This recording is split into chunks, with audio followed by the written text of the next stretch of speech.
ओम मंगलम भगवान विष्णु मंगलम गरुड़ध्वज मंगलम पुंडरीकाक्ष मंगलम पुरुषोत्तम माधव माधव वाक्यम माधव माधव हरि स्मरन्ति साधवा नित्यं सर्वकार्येषु माधवम् शुक्लं वरदरं विष्णुं शशिवर्णं चतुर्भुजं प्रसन्नं वदनं ध्यायते सर्वविघ्नोपशान्तये स्मृति सकलकल्याणभाजनं यत्र जायते पुरुषं तमजं नित्यं व्रजामि सरलं हरि शान्ताकारं भुजगशयनं पद्मनाभं सुरेशं विश्वाधारं गगनसदृशं मेघवर्णं शुभांगं लक्ष्मीकान्तं कमलनयनं जोगिर्विध्यानगम्यं वन्दे विष्णुं भवभयहरं सर्वलोकैकनाथं सर्वलोकैकनाथं सर्वलोकैकनाथं। जय जय जगन्नाथ जय जय जगन्नाथ जय जय श्री जगन्नाथ। परमाराध्य परमनमस्य परात्पर परमेश्वर अनंत कोटि ब्रह्मांड नायक जगदीश्वर जगन्नाथंकर पदार बिंदरे अकिंचन अधमर शतकोटि प्रणाम मणिमा शतकोटि प्रणाम शतकोटि प्रणाम। जय जगन्नाथ टीवी देखुवा समस्त भक्त बंधु मान श्रीक्षेत्र पुरी धाम जय जगन्नाथ टीवी परिवार पक्षर पुनः आपण मान शुभेच्छा सुस्वागत। प्रातः अधिवेशन श्रवण करुथिले दर्शन करुथिले से पतित पावन देवंकर दर्शन विषय किसी तथ्य मध्य आपण पाखे पहुंचुला। ए समस्त तथ्य को नहीं भगवान को निकट में आपण निज को समर्पित कर पूर्व शुणुले श्रीमंदिर में क्यों क्यों गणेश अच्छा गजानन कारण ये क्षेत्र उपासनार क्षेत्र ये क्षेत्र सिद्धित्वर क्षेत्र ये क्षेत्र साधनार क्षेत्र ये क्षेत्र हूँ परम पवित्र क्षेत्र। श्रीमंदिर में क्यों क्यों गणेश अच्छा गणेश कहीं अग्रपूज्य ए संपर्क में आप जानते एवं जाना श्रीक्षेत्र में श्वेत माधव और मत्स्य माधव आज विषय वस्तु रही श्रीक्षेत्र में श्वेत माधव एवं मत्स्य माधव क्योंकि अच्छा श्वेत माधव कहीं उपासित हेले श्रीक्षेत्र मध्य मत्स्य माधव कहीं उपासित हेले श्रीक्षेत्र मध्य एवं श्रीक्षेत्र केउ स्थान रे मत्स्य माधव श्वेत माधव को आम दर्शन करें केउ पवित्र स्थान से श्रीक्षेत्र मध्य रही जो श्वेत माधव मत्स्य माधव दर्शन सहित अशेष पुण्य लाभ होता है। माटीए प्रणाम करुथिले सिंहद्वार सम्मुख आम दर्शन करुछे जगन्नाथंकर प्रतीकात्मक विग्रह पतित पावन देव नारायण सकाळु सकाळु माँ मैंने आसती प्रत्यह दर्शनार्थी माने आसी था प्रतिदिन पतित पावन देवंकर दर्शन करिवे ये भावना मध्य तंकर रही था। भावग्राहींकर प्रतीकात्मक विग्रह होउछंती पतित पावन देव नारायण। हाथ जोड़ी दबा दिनटी भलरे भलरे जाऊ हे महाप्रभु ए अशेष कृपारू आप टिके कृपा मत करदेवे मो परिवार को टिके चाहिए ये भावना रखिकी अनेक दर्शनार्थी मैंने आसी दर्शन करुचंती नित्य दर्शन जो मैंने करि थांती पतित पावन देवंकर से स्थान रे रही प्रभु को हाथ जोड़ी प्रार्थना कर दियन। तेणु विषय आमर रही श्रीक्षेत्र रे श्वेत माधव मत्स्य माधव केते दुख जनईबी प्रभु आउ केते दुख मत दब प्रभु ये दुख रे कौन आप संतुष्ट हेले ये कष्ट मोर आप देखिपार ना अनेक अभिमान अभिमान भरा अश्रु भरा बा अश्रु बीजा नयन रे जड़े भक्त प्रभु को तांकर अंतरर वेदना अंतरर दुख जणिबार व्यस्त रही। माधव उपासना मंदिर रे देखिए माधवंकर उपासना रही सप्तद्वा विग्रह मध्य माधव अच्छा दारु विग्रह जगन्नाथंकर दारु ब्रह्म रूप पूर्वर आमे जति ए क्षेत्र संपर्क रे जानिबा पुराण वर्णित जहाँ कहती ए क्षेत्र रे नीलमाधव उपासना होतले एठी नीलमाधव उपासना रहिचंती एठी राधा माधव उपासना रहिचंती एठी वेणुमाधव उपासना रहिचंती एठी माधव उपासना रहिचंती एठी श्वेत माधव उपासना मर्छ माधव उपासना मध्य रहिचंती मंगलमय ठाकुर प्रभु जगन्नाथ तेणु कहुए मंगलम भगवान विष्णु सी मंगलम भगवान विष्णु मंगलम गरुड़ ध्वज मंगलम पुंडरीकाक्ष मंगलम पुरुषोत्तम माधव माधव जो माधवंक कथा आम कहूँ उपासना रे माधवंकर प्रतिदिन प्रतिदिन माधवंकर उपासना होता है रत्न सिंहासन रे जगन्नाथ बाड़े जिते प्रकार जहाँ नीति है समस्त नीति रे माधव रही था भूदेवी श्रीदेवी लक्ष्मी सरस्वती मध्य रही था नहीं तेणु माधव को आम दर्शन करूँ माधवंकर स्वतंत्र आश्विन मासर यात्रा मध्य रही था दुर्गा माधवंकर उपासना तेणु आश्रम रे ये परंपरा रही एटी आश्रम परंपरा एटी मठ परंपरा एटी कोट परंपरा सर्वत्र देखिए ये परंपरा भितर आमे उपासना क्षेत्र को जति जीवा ये क्षेत्र रे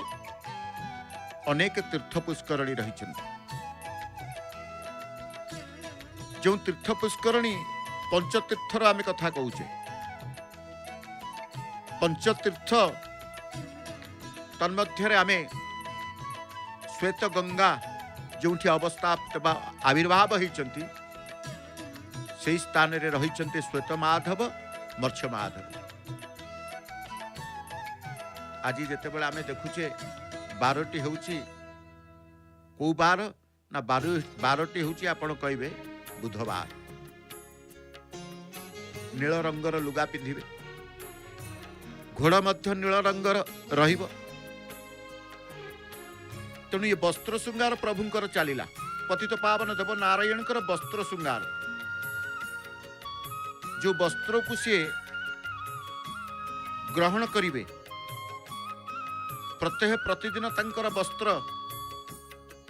नुआ नुआ वस्त्र परिधान करिथांत पाटठू आरंभ करी सूता वस्त्र पर्यंत शीत वस्त्र ठारू आरंभ करी कुसुम वस्त्र सबू से तांकर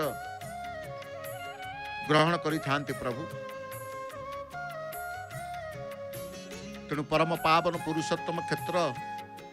परम कारुणिक अखिल ब्रह्मांडनाथ श्री जगन्नाथ महाप्रभुंकर नित्य निवास स्थल रे ए पुण्यतम क्षेत्र रे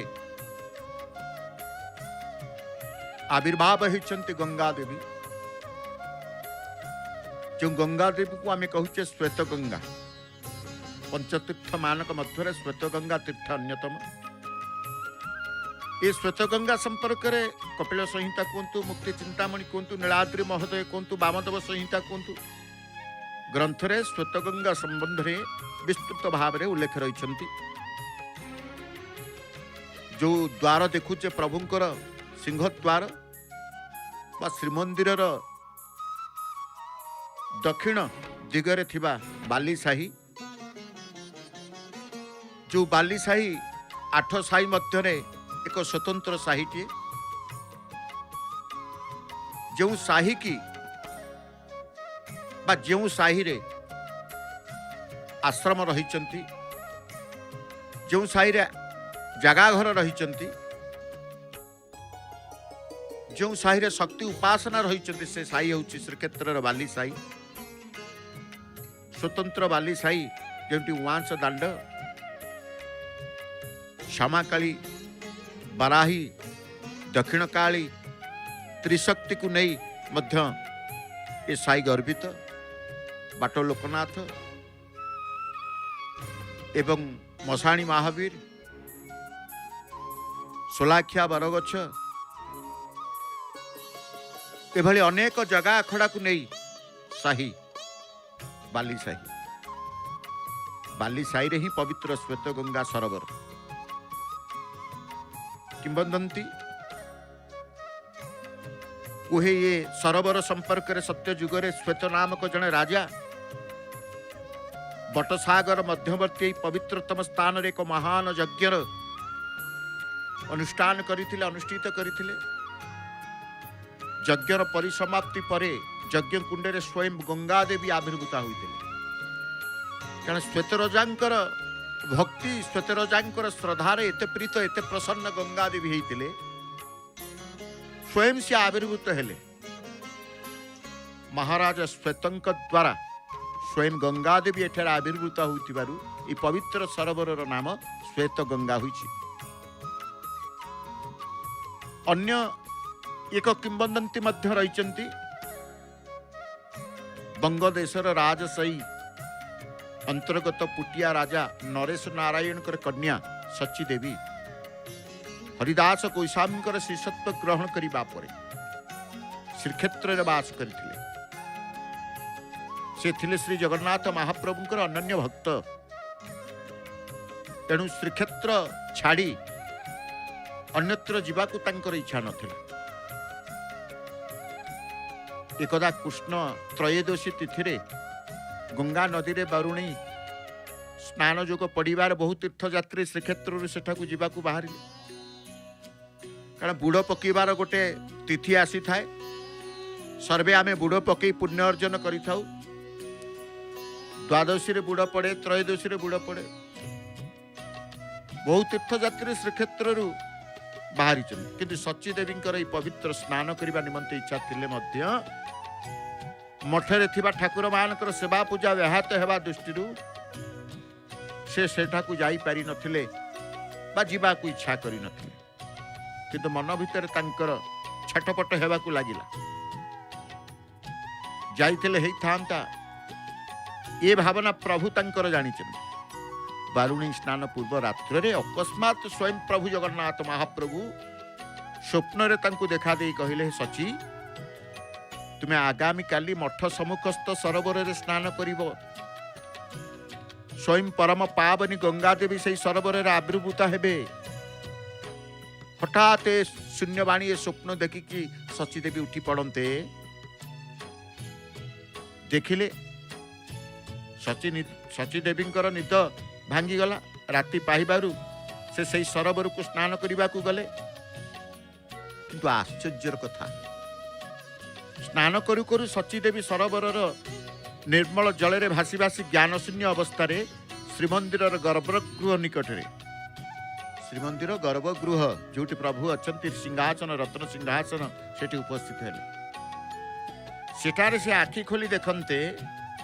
तीर्थयात्रीगण सहित से स्थान रे आनंद रे गंगा स्नान करुछंती।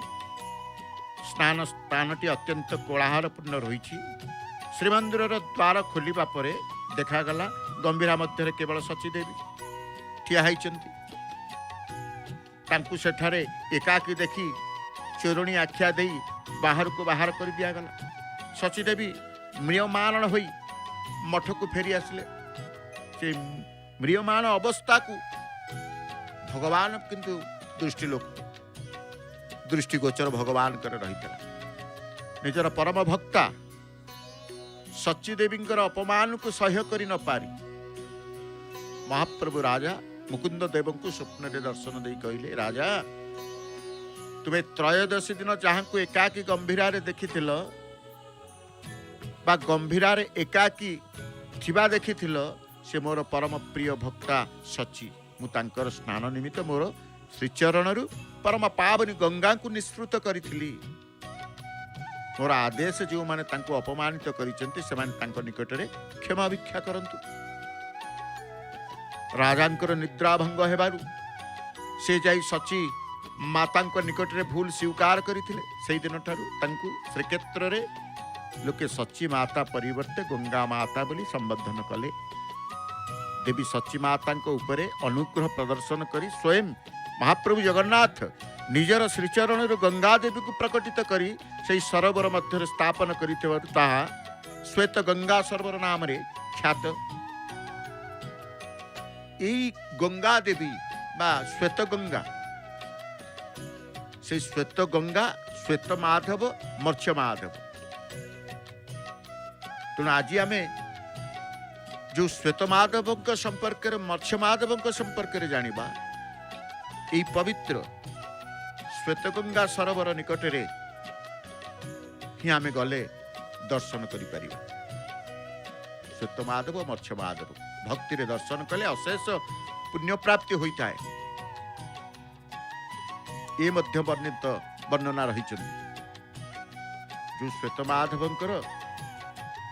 दर्शन पाई मध्य भक्त मान नित्य जाती जमती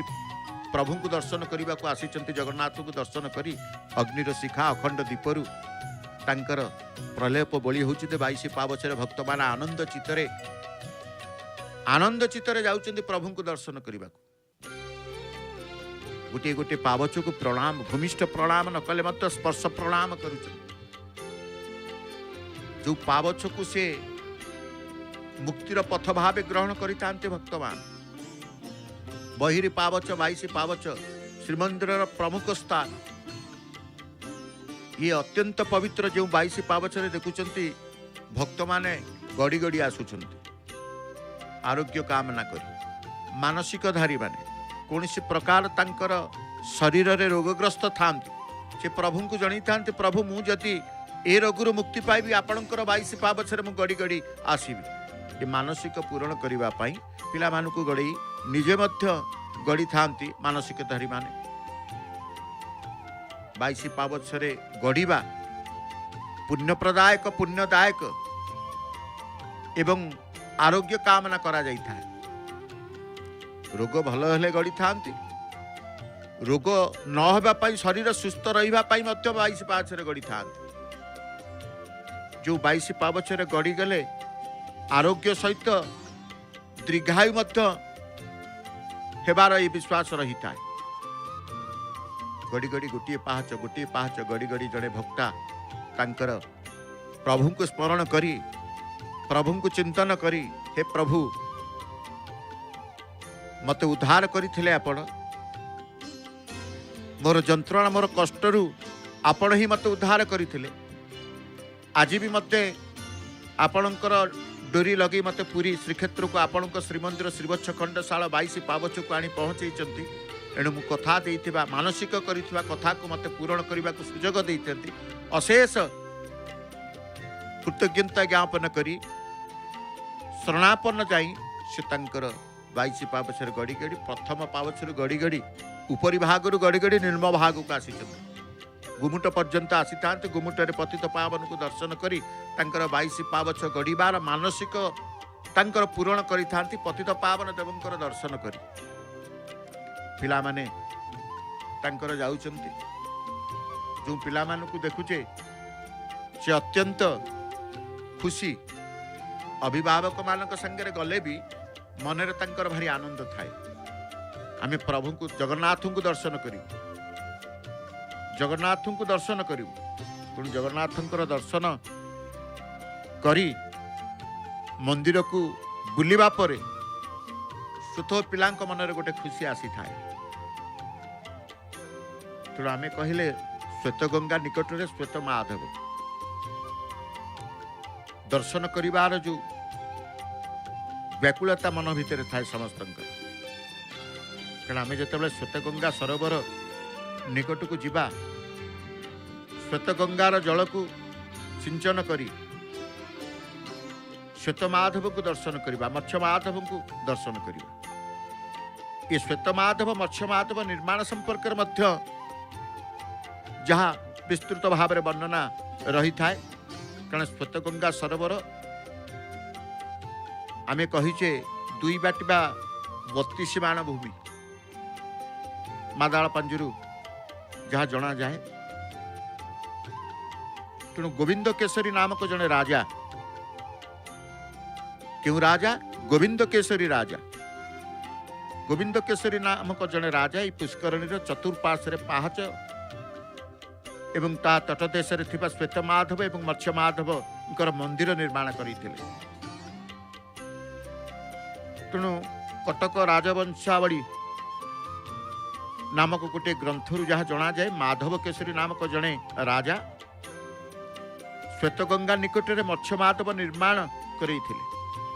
श्वेतगंगा एक प्रधान मुक्ति तीर्थ होइतिबारु ए तीर्थ सरोवर कूले मूर्ताहार पर शुद्धि कर्म पिंडदान आदि पारत्रिक कर्म कर विधि रही। तेणु श्वेतगंगार स्नान करी श्वेत माधव मत्स्य माधव को भक्ति दर्शन कले अशेष पुण्य प्राप्ति। यार कूले मुक्तिशिला संबंध में लोक विश्वास रही। जेकोसी मुमूर्षु व्यक्ति को ए शिला निकट को नेले से मुक्ति लाभ करिथाए। ए शिलार रक्षक होउचंती किए ना उग्रेश्वर भैरव। उग्रेश्वर भैरव को पणा नैवेद्य करी मुमूर्षु व्यक्ति को पियाई देले से शांति मृत्युवरण करी सदगति लाभ करिथाए विश्वास मध्य रहिचंती। तेणु श्वेतगंगा जल स्नान करी मत्स्य अवतार एवं श्वेत शिव को दर्शन कले सकल पापर मुक्ति होई मनीष बाजपेय यज्ञ अनुष्ठान जनित पुण्य फल लाभ करे नहीं। तेणु जो समुद्र तीर कालिकांकर पृष्ठभागे अनंत फलदायिनी लोक पावनी श्वेतगंगा विराजमान करिसंती। तांकर दक्षिण रे मनेर हरि को ध्यान करुवा मुद्रा रे मत्स्य रूपी विष्णु मत्स्य माधव मत्स्य रूपी विष्णु एवं श्वेत अवतार शिव रही। से विष्णु और शिव मध्यवर्ती स्थल अत्यंत पवित्र मुक्तिप्रद बोली भक्त मान मन भीतर विश्वास रही। तेणु श्वेतगंगा जल जो मैंने आसती स्नान करेंगे मत्स्य अवतार श्वेत शिव को दर्शन करके सकल पापरु मुक्ति है अशेष पुण्य अर्जन करिथांती। श्रीमंदिर को जो मैंने आसती श्रीमंदिर रे परिक्रमा करुवा बेले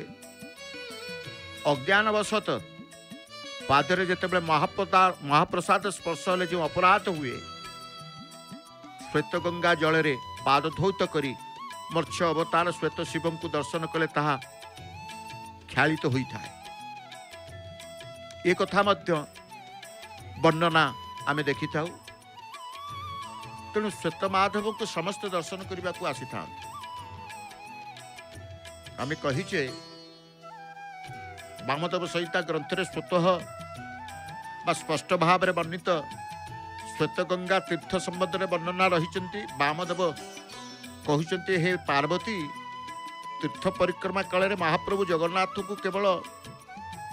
प्रणमांजलि मुद्रा रे 4 थर प्रदक्षिण करी तापर पाप प्रशमन निमंते श्वेतगंगा समीप को जीव श्वेतगंगा समीप को जीव सेठारे प्रार्थना करी कहब हे मात गंगे श्री जगन्नाथंकर दक्षिण भाग तुम्हें अवस्थान करियछ। तुम जल मु स्नान करुअछि। मोर कोटिए जन्म संचित होइतिबा पाप राशि को तुम्हें निमिषक मध्य नाश कर दियो। श्वेतगंगार पवित्र जल स्नान करी कूले अवस्थित प्रभु श्वेत माधव मत्स्य माधव को भक्तिपूर्वक दर्शन करी तापरे उग्रसेन मंदिर को जाई प्रार्थना करिवो। स्वतंत्र प्रार्थना रही। तेणु श्वेतगंगा श्वेत माधव मत्स्य माधव को प्रसंग मध्य शास्त्र वर्णित रही। कारण जिते बड़े कपिल संहिता देखिए से वर्णित रही मत्स्य माधव संपर्क में श्वेत माधव संपर्क में श्वेतगंगा संपर्क से वर्णित रही। हे विप्रगण से नीलाचल श्वेतगंगा नामक गोटे विख्यात तीर्थ रही। भगवान सेठारे श्वेत माधव रूप में निवास करुअछ। से स्थान रे ही मत्स्य माधव अछंती। उभय को दर्शन कले कीट मध्य मुक्ति लाभ करिथाए। ये कथा मध्य वामद कपिल संहितार वर्णना देखा मिली था। जी श्वेत माधव एवं मत्स्य माधव को दर्शन करि थाए से कीट हेले मध्य मुक्ति लाभ करि थाए। ब्रह्म हत्याकारी, सुरापाई, गो हत्याकारी, भ्रूण हत्याकारी एमाने समस्ते श्वेत माधव और मत्स्य माधव को मध्य भाग में मुक्ति प्राप्त हुंती। मनुष्य श्वेत गंगार स्नान करी श्वेत माधव मत्स्य माधव को दर्शन करी समस्त पापरु मुक्त होई श्वेत दीप को गमन करिवार समर्थ हुंती। तेणु तत्र नीलाचल विप्रा श्वेत गंगा इतश्रुता श्वेत माधव रूपेण तत्रास्ते भगवान प्रभु मत्स्य माधवस्ततैव देव देवांग पार्श्वंग। ये कथा मध्य वर्णित अच्छी। उभय दृष्टि योग ने कीट मुक्ति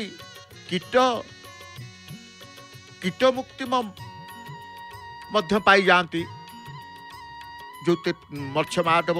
श्वेत माधव को दर्शन सहित श्वेत गंगार स्नान कले कीट मध्य मुक्ति पाई जाती।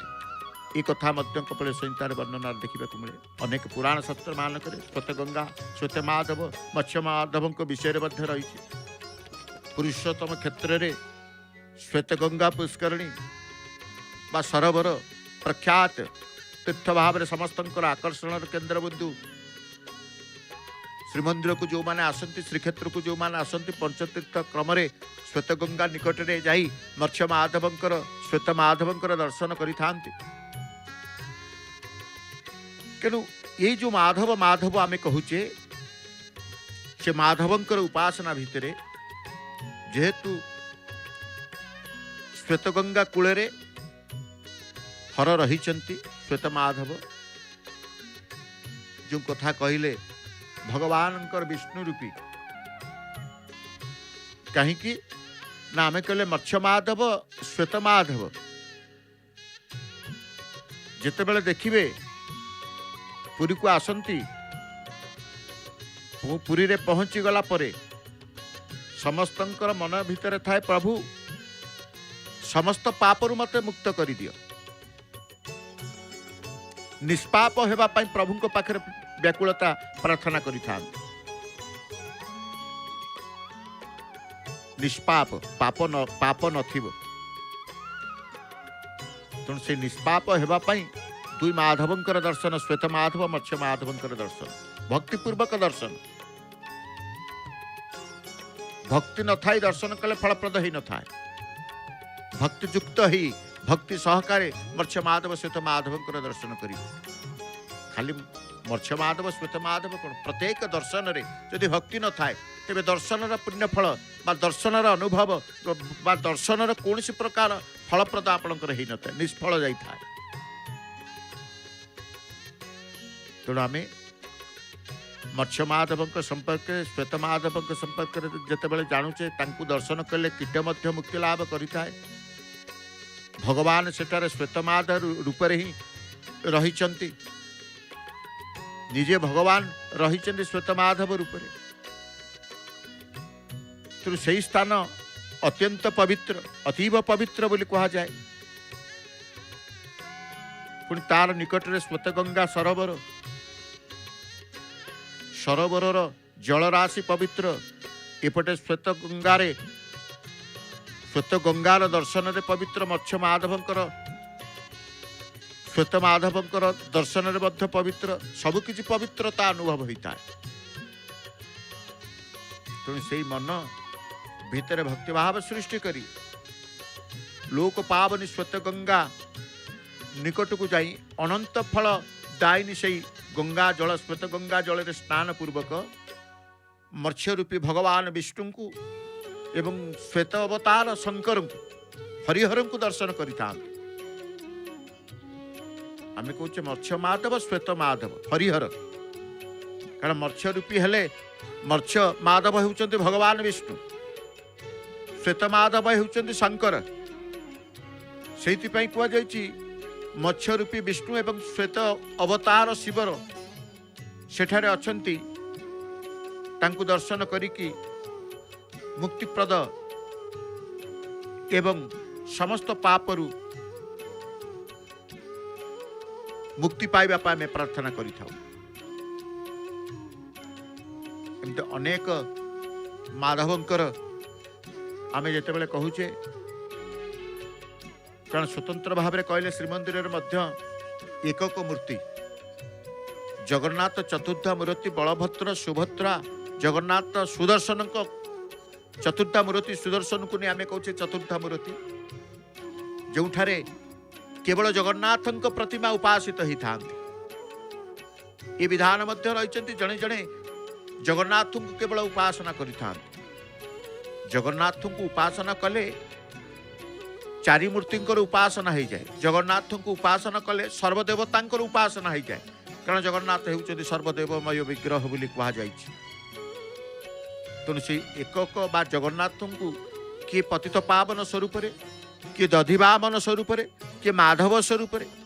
कारण एका जिते जगन्नाथ उपासित हो जाती से माधव हो जाती पतित पावन हो जाती दधिवामन हो जाती प्रभुंकर गोटे नाम दधिवामन सेमती वामन अच्छी दधिवामन अच्छा बलिवामन अच्छा तेणु वामन अवतार केतेबेले मत्स्य अवतार केतेबेले वामन अवतार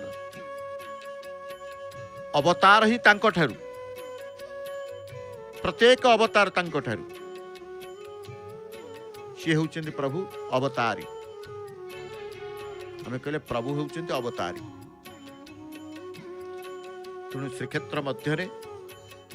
बालीसाइस्थ श्वेतगंगा सरोवर कूल को गले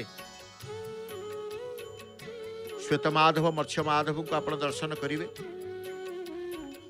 एवं से हरिहर कृपा लाभ करेंगे शिव कृपा सहित विष्णु कृपा लाभ करी जीवनर गतिपथ को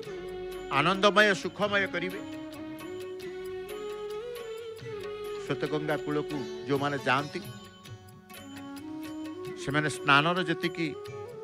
मन भीतर से रखि था कारण पंचतीर्थ इंद्रद्युम्न सरोवर श्वेतगंगा सरोवर महोदधि रोहिणी कुंड आद्य पंचतीर्थ भीतर आद्य होउचंदी किए मार्कंडेय सरोवर पुरुषोत्तम क्षेत्र में सकल तीर्थर समावेश होइतिले मध्य पांच गोटी तीर्थर विशेषत्व महत्व विशेष महत्व रही आमे कहूचे सकल तीर्थ श्रीक्षेत्र में माँ तोरण लक्ष्मी आम दर्शन करूँ तोरण लक्ष्मी विराजिता माँ अन्नदायिनी अभय प्रदायिनी संकटहारिणी जगत जननी करुणामयी ये श्रीक्षेत्र मांकर क्षेत्र ये श्री क्षेत्र बोली कहूचे मांकर क्षेत्र जो मांकर क्षेत्र बा श्रीक्षेत्र रे सकल तीर्थ कहना नवाकरी छंदरे कहुई पृथ्वी छंती जेते तीर्थ क्षेत्र आयतन सहित से सर्व एक रुंड हो पुरुषोत्तम छंती रही तेणु पुरुषोत्तम क्षेत्र में सकल तीर्थर समावेश होते पांच गोटी तीर्थर विशेष महत्व रही था जमती श्वेतगंगा कहले सेमती श्वेतगंगा भितर आउरी तीर्थ रही सकल तीर्थ घेनी करी नीलकंदरे विजय हरि पृथ्वीर ये स्थान होची सही स्थान जो पवित्र स्थान पृथ्वी आकाश स्वर्ग मध्य मोक्षदायक जो 3.5 कोटी संख्यक तीर्थ अच्छे से मध्य तीर्थराज ये पुरुषोत्तम क्षेत्र साजुज मुक्ति प्रदान करते ये क्षेत्र पृथ्वी भूस्वर्ग बोली कथित अच्छी विविध पुराण मध्य वर्णना देखा मिले से प्रभु को दर्शन कर आज समस्ते फेरुंट आम कहले समस्त तीर्थ और क्षेत्र मानक मध्य सर्वश्रेष्ठ पुरुषोत्तम क्षेत्र वेद आगम पुराण गुड़िक श्रेष्ठता प्रतिपादित हो तेणु कहुए सर्वेशा अपि तीर्थानां क्षेत्राणां राजसतम सर्वेशा अपि तीर्थानां क्षेत्राणां राजसतम वेदागम पुरुषेषु श्रेष्ठम श्री पुरुषोत्तम आज नील रंगर लुगा को पतित पावन देवंकर नील रंगर घोड़टीए देखु घोड़ लगी आरंभ कले पूजा पंडा सेवक आम कहूचे भेष हूँ घोड़ लगी वेश शीत ऋतु शीतर दाउरु शीतर प्रकोपरु मुक्ति पाई प्रभु मध्य चिंता करते वस्त्र परिधान करते प्रभुंकर शीत वस्त्र होची घोड़ प्रभुंकर घोड़ लगी हुए जामा लगी हुए जिते शीत कमी कमी आसब जामा लगी हम आमे जमी शीत कमी कमी आसिले शीत वस्त्र को कमी दे था से बेले महाप्रभुंकर मध्य शीत वस्त्र कमी कमी शीत कमिले शीत वस्त्र मध्य कमी कमी जीव जामा लगी हेबे तेरे से श्रीक्षेत्र पंचतीर्थंक भितर जो श्वेतगंगा पुष्करणी कथा श्वेतगंगा सरोवर कथा आम कहते एवं श्वेत माधव मत्स्य माधवंकर कथा कहते से क्षेत्र को से स्थान को समस्त जानते तांकर समस्त मनस्कामना पूरण करि श्वेतगंगा पुष्करणी पुराण वर्णना अनुजाई जो व्यक्ति यही श्वेतगंगार स्नान कर श्वेत माधव को दर्शन करेंगे से बटसागर मध्यस्थ पुरुषोत्तम क्षेत्र प्राप्ति हुई देहांते शांतिप्रद वैकुंठ प्राप्ति हेबे एक वर्णित रही कहीं श्वेत गंगार स्नान करेंगे श्वेत गंगार स्नान कले कौन मिले श्वेत माधवंकर दर्शन कले कौन मिले मत्स्य माधवंकर दर्शन कले कौन मिले वो पुण्य फल मिलता है ना वैकुंठ प्राप्ति अन्य केतकों मत मत्स्य माधव को अर्चना कले पुण्य फल लाभ होता है गोविंद केशरी दुईटी मंदिर श्वेत गंगा चारिपार्श्वे पाहाच निर्माण करते तेणु वैकुंठ को जीवाक समस्ते चाहते वैकुंठगामी वैकुंठ स्थान पाइब पुण्य अर्जन करवा वैकुंठ भगवान पाखे रहिबा तेणु मर्त्य जन्म नहीं श्वेत गंगार स्नान करी श्वेत माधव मत्स्य माधव को दर्शन कले देहांते शांतिप्रद वैकुंठ प्राप्ति हेब देह जिते अंत घटव देहांते बोली कहा जाइए देहांते शांतिप्रद वैकुंठ प्राप्ति तेणु श्वेत गंगा पुष्करणी जल प्रक्षालन पूर्वक श्वेत माधव को दर्शनांते खंडित होता है समस्त पाप एक कथा वर्णित रही मत्स्य माधव कारण आम कहले किंवदंती अच्छी जे तृतीया युगर श्वेत राजा नामानुसार ये देवता नाम श्वेत माधव और मत्स्य माधव हो किंवदंती तृतीया युगर कथा से तृतीया युगर श्वेत राजा नामानुसार ये देवता नाम श्वेत माधव मत्स्य माधव होपरिक महाप्रसाद अज्ञान रे पददलित जनित जो अपराध श्वेत गंगा पुष्करणी जल में प्रक्षालन पूर्वक श्वेत माधव दर्शनांत खंडित होता है आ कौन प्रकार पाप लगी न था गुमुट देखुचे टिके अंधकार जो स्थान देखुं से अंधकार स्थान टी हूँ पूर्व वैकुंठ बा पूर्व गुमुट कई कहते पतित पावन को गुमुट जेहेतु पतित पावन ये गुमुटर आराध्य देवता होती पतित पावन समेत हनुमान मध्य नृसिंह भगवान नृसिंह हनुमान राधाकृष्ण गजानन भगवती एवं पतित पावन देव समस्त उपासना में देखी था समस्ते उपासित होती गुमुट मध्य गुमुट को जी आसती समस्त दर्शन लाभ कर उपासित उपासिता समस्त देवी देवतांकर बा देवदेवींकर दर्शन लाभ कर 22 पावचरे चली तुलसी बिका घोड़टी को सठिक भाव लगेबे कारण आखि को जमी प्रभुंकर कष्ट न हो चका चका आखिरे प्रभु वृत्ताकार से नेत्र रे समस्त सकल दृष्टि तांकर ये पृथ्वी उपरे सकल दृष्टि तांकर ये सृष्टि उपरे सकल सृष्टि को से तांकर आखिरे रखिचंती तेणु कह जाए तांकर दृष्टि ये सकल सृष्टि प्रत्येक जीव प्रत्येक प्राणी से आखि भितर हजिता ତେଣୁ ଯେତେବେଳେ ଘୋଡ଼ ଲଗେଇବାକୁ ହେଇଥାଏ ଅତ୍ୟନ୍ତ ସାବଧାନତାର ସହିତ, କାରଣ କେବଳ ଆଖି ଯେମିତି ପୂର୍ଣ୍ଣାଙ୍ଗ ସମ୍ପୂର୍ଣ୍ଣ ଆଖି ଭକ୍ତ ଦର୍ଶନ କରିବେ, କପାଳ ଦେଶରୁ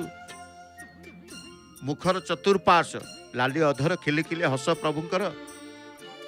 ଏବଂ ସେଇ ଚକାଚକା ଆଖି ପତିତ ପାବନ ଦେବଙ୍କର ଦର୍ଶନ କରି ଯେଉଁ ଅପେକ୍ଷା ଦର୍ଶନାର୍ଥୀମାନେ ରହିଥାନ୍ତି ସେ ଆଖିଠୁ ସଠିକ୍ ଭାବେ ପୂର୍ଣ୍ଣାଙ୍ଗ ଦର୍ଶନ ମିଳିବ। ତେଣୁ ସେଥିପ୍ରତି ମଧ୍ୟ ଟିକେ ସଜାଗ ରହୁଛନ୍ତି ଏବଂ ଆଉ ଜଣଙ୍କୁ ପଚାରୁଛନ୍ତି ଠିକ୍ ଅଛି କି ନାହିଁ, ଘୋଡ଼ଟା ଭଲ ରୂପେ ଆଖି ସ୍ପଷ୍ଟ ଭାବରେ ଦର୍ଶନ ମିଳୁଛି କି ନାହିଁ ଏ କଥା ମଧ୍ୟ ଟିକେ ଧ୍ୟାନ ଦେଇଥାନ୍ତି। କାରଣ ଘୋଡ଼ ସାଧାରଣତଃ ଯେତେବେଳେ ଲଗାଯାଏ ଏ ସ୍ୱତନ୍ତ୍ର ମାପର ଘୋଡ଼, ଏ ମାପର ଘୋଡ଼, ତେଣୁ ସ୍ୱତନ୍ତ୍ର ମାପର ଘୋଡ଼ ପତିତ ପାବନ ଦେବଙ୍କର ତାଙ୍କର ପାରମ୍ପରିକ ଦରଜୀ ସେବକ ରହିଛନ୍ତି, ଯିଏ ଭଗବାନ ଜଗନ୍ନାଥଙ୍କର ଘୋଡ଼ ସମସ୍ତ ଶୀତ ବସ୍ତ୍ର ପ୍ରସ୍ତୁତ କରନ୍ତି, ତିଆରି କରନ୍ତି। ଦରଜୀ ସେବକ ପତିତ ପାବନ ଦେବଙ୍କର ମଧ୍ୟ ପାରମ୍ପରିକ ସେବକ ତାଙ୍କର କରିଥାନ୍ତି, ଦରଜୀ ସେବକ। ତେଣୁ ଆମେ କହିଲେ ପ୍ରଭୁ ଶ୍ରୀକ୍ଷେତ୍ରକୁ ଗଲେ ଆମେ ଯେତେବେଳେ ଶ୍ୱେତଗଙ୍ଗା କୂଳକୁ ଯାଉଛୁ, ଶ୍ୱେତଗଙ୍ଗା କୂଳରେ ରହି ଯେତେବେଳେ ଚିନ୍ତା ଶ୍ୱେତ ମାଧବ ମତ୍ସ୍ୟ ମାଧବଙ୍କର କରୁଛୁ, ସମସ୍ତ କାମନା ମନସ୍କାମନା ପୂରଣ ହେଇଯାଇଥାଏ। କାରଣ ଶ୍ରୀମନ୍ଦିରର ସିଂହଦ୍ୱାର ଠାରୁ ସମୁଦ୍ର କୂଳ ପର୍ଯ୍ୟନ୍ତ ଯାଇଥିବା ମୁଖ୍ୟ ରାସ୍ତା ଯେଉଁ ବାଲି ସାହି କହୁଛେ, ସେ ସାହିର ଗୋଟିଏ ସ୍ୱତନ୍ତ୍ର ଦାଣ୍ଡର ପରିଚୟ ଉଆଁସ ଦାଣ୍ଡ। ଉଆଁସ ଦାଣ୍ଡର ମଧ୍ୟବର୍ତ୍ତୀ ସ୍ଥାନରେ ଦକ୍ଷିଣକାଳୀ ମନ୍ଦିରର ଦକ୍ଷିଣ ଭାଗକୁ ଶ୍ୱେତଗଙ୍ଗା ପୁଷ୍କରଣୀ। ଶ୍ୱେତ ନାମକ ଜୈନିକ ରାଜା ନିଜର ରାଜ୍ୟର ପ୍ରଜାମାନଙ୍କର ଅକାଳ ମୃତ୍ୟୁର ବିନାଶ, ମୃତ୍ୟୁ ଲୋକଙ୍କର ମୁକ୍ତି କାମନା ନିମିତ୍ତ ନିରାହାର ରହି କଳ୍ପପାଦ ସ୍ୱରୂପ ମନ୍ତ୍ରରାଜ ଜପ କରି ତପସ୍ୟା କଲେ। 100 ବର୍ଷ ତପସ୍ୟା କରିବା ପରେ ଭଗବାନଙ୍କର ଦର୍ଶନ ଲାଭ କଲେ। ଭଗବାନ ଶ୍ୱେତ ରାଜାଙ୍କର ପ୍ରଗାଢ଼ ତପସ୍ୟା ଭକ୍ତି ନିଷ୍ଠାରେ ସନ୍ତୁଷ୍ଟ ହୋଇଥିଲେ। ତାଙ୍କ ମନୋବାଞ୍ଛା ପୂରଣ କରି କହିଥିଲେ, ତୁମେ ଅକ୍ଷୟବଟ ମହୋଦଧି ମଧ୍ୟବର୍ତ୍ତୀ ମୁକ୍ତି କ୍ଷେତ୍ରରେ ମୋର ଆଦି ଅବତାର ମତ୍ସ୍ୟରୂପୀ ବିଷ୍ଣୁଙ୍କ ସମ୍ମୁଖରେ ସ୍ଫଟିକ ମଣି ପରି ବିମଳ ଦେହରେ ବାସ କରିବ। ଏହି ମଧ୍ୟସ୍ଥଳ ଯେଉଁମାନେ ମୃତ୍ୟୁବରଣ କରିବେ ସେମାନେ ନିଶ୍ଚୟ ପାଇବେ। ଶ୍ୱେତ ରାଜାଙ୍କ ନାମାନୁସାରେ ଉକ୍ତ ସରୋବରରେ ନାମ ଶ୍ୱେତଗଙ୍ଗା ରଖାଯାଇଛି। ଅତୀତରେ ଏହି ଜଳ ଧବଳପୂର୍ଣ୍ଣ ସଦୃଶ ଥିଲା। ଜନଶ୍ରୁତି ଅନୁଯାୟୀ ଏହି ପୁଷ୍କରଣୀ ସହିତ ଗଙ୍ଗା ନଦୀର ସମ୍ପର୍କ ଥିବାର ଏହାକୁ ଶ୍ୱେତଗଙ୍ଗା କୁହାଯାଏ। କଳସଧାରୀ ଆମେ ଦେଖୁଛେ ଇଏ ଭାଗବତ ସପ୍ତାହ, ଶ୍ରୀକ୍ଷେତ୍ରରେ ଭାଗବତ ସପ୍ତାହ ବୈରାଗତ ଦର୍ଶନାର୍ଥୀ ଭକ୍ତମାନେ ଆସିଥାନ୍ତି, ସେମାନେ କରିଥାନ୍ତି। ସ୍ଥାନୀୟ ଲୋକମାନେ ମଧ୍ୟ ଭାଗବତ ସପ୍ତାହ ବିବିଧ ମଠମାନଙ୍କରେ ହେଇଥାଏ। ଆମେ ଭାଗବତ ସପ୍ତାହ ମଧ୍ୟ ଭାଗବତ କଥା ସାର କଥା ଶ୍ରବଣ କରିଥାଉ। ଶ୍ରୀକ୍ଷେତ୍ରରେ ଭାଗବତ ସପ୍ତାହ କରିବା ପାଇଁ ମଧ୍ୟ ଅନେକ ଆଶାୟୀ ଭକ୍ତମାନେ ଆସିଥାନ୍ତି, ପ୍ରବକ୍ତାମାନେ ଆସିଥାନ୍ତି। ସେ ଭାଗବତ ସପ୍ତାହ ଆରମ୍ଭ କରିବା ପୂର୍ବରୁ ପ୍ରଭୁଙ୍କର ଦର୍ଶନ ପୂର୍ଣ୍ଣ କଳସ ପୂର୍ଣ୍ଣ କୁମ୍ଭ ଧରି ପ୍ରଭୁଙ୍କୁ ଦର୍ଶନ କରି, ପ୍ରଭୁଙ୍କର ଦର୍ଶନ ଅର୍ଥାତ୍ ପ୍ରଭୁଙ୍କ ଠାରୁ ଆରମ୍ଭ କରିଥାନ୍ତି ତାଙ୍କର ଭାଗବତ ସପ୍ତାହର ଏ ପବିତ୍ର ଦିବସକୁ। ତେଣୁ ସମସ୍ତେ ଏକତ୍ରିତ ହୋଇ ଭଗବାନଙ୍କ ନିକଟରେ ସମର୍ପିତ ହୋଇଛନ୍ତି ଏବଂ ସମର୍ପିତ ମୁଦ୍ରାରେ ସେ ତାଙ୍କର ପ୍ରଭୁଙ୍କୁ ଦର୍ଶନ କରିବା ପାଇଁ ଯାଉଛନ୍ତି। ତେଣୁ ସେହି ପ୍ରଭୁ ଶ୍ୱେତ ମାଧବ ମତ୍ସ୍ୟ ମାଧବଙ୍କ ସମ୍ପର୍କରେ ଆମେ ଜାଣୁଥିଲେ। ଯେତେବେଳେ ଜନଶ୍ରୁତି ରହିଛି କ'ଣ ନା ପୁଷ୍କରଣୀ ସହିତ ଗଙ୍ଗା ନଦୀଙ୍କର ସମ୍ପର୍କ ରହିଛି। ତେଣୁ ନିଶ୍ଚିତ ପକ୍ଷେ ଯେବେ ବି ଥରେ ଆସୁଛନ୍ତି ଶ୍ରୀମନ୍ଦିରକୁ ଆସୁଛନ୍ତି, ବାଲି ସାହି ଅନତି ଦୂରରେ ଯେଉଁ ସିଂହଦ୍ୱାର ଦେଖୁଛନ୍ତି, ସିଂହଦ୍ୱାରଠୁ ଅଳ୍ପ ଦୂର ଚାଲିକି ବି ଯାଇପାରିବେ। ବାଲି ସାହି ଯିବେ, ପଚାରିବେ ଶ୍ୱେତଗଙ୍ଗା କେଉଁଠାରେ ଅଛନ୍ତି। ସେ ଶ୍ୱେତଗଙ୍ଗା କୂଳକୁ ଯିବେ, ଜଳରେ ସ୍ନାନ କରନ୍ତୁ ଅଥବା ପବିତ୍ର ଜଳକୁ ସିଞ୍ଚନ କରନ୍ତୁ। ଶ୍ୱେତ ମାଧବ ମତ୍ସ୍ୟ ମାଧବଙ୍କୁ ଦର୍ଶନ କରି ସମସ୍ତ ମନୋବାଞ୍ଛା ପୂରଣ କରି ସମସ୍ତ ପାପରୁ ମୁକ୍ତି ହେଇ ବୈକୁଣ୍ଠରେ ସ୍ଥାନ ପାଆନ୍ତୁ। ଜଗନ୍ନାଥଙ୍କର ଦର୍ଶନ ସହିତ ଶ୍ରୀକ୍ଷେତ୍ରରେ ଥିବା ଅନ୍ୟାନ୍ୟ ତୀର୍ଥସ୍ଥାନକୁ ବୁଲିବାର ମଧ୍ୟ मन भितर अभिलाष रखु, कारण प्रत्येक स्थान रे भगवान को शक्ति रही था। जमती श्वेत गंगा कथा आम कहे, श्वेत माधव मत्स्य माधव कथा कहे, जब भी आसुंच श्वेत माधव को मत्स्य माधव को दर्शन करंतु, समस्त मनर अभिलाष को पूरण करंतु। कारण जो देखिए श्वेत गंगा सरोवर को निकट को गले अनुभव करिपारिबे, अनुभव करिपारिबे। तेबे आज जय जगन्नाथ टीवी प्रातः अधिवेशन विषय वस्तु जानिले श्रीक्षेत्र रे केउटी अछंते श्वेत माधव मत्स्य माधव, ये माधव द्वयंकर दर्शन कले कि पुण्य फल प्राप्त होई थांती, ए संपर्क रे जानिले एबे जानिबा कथा।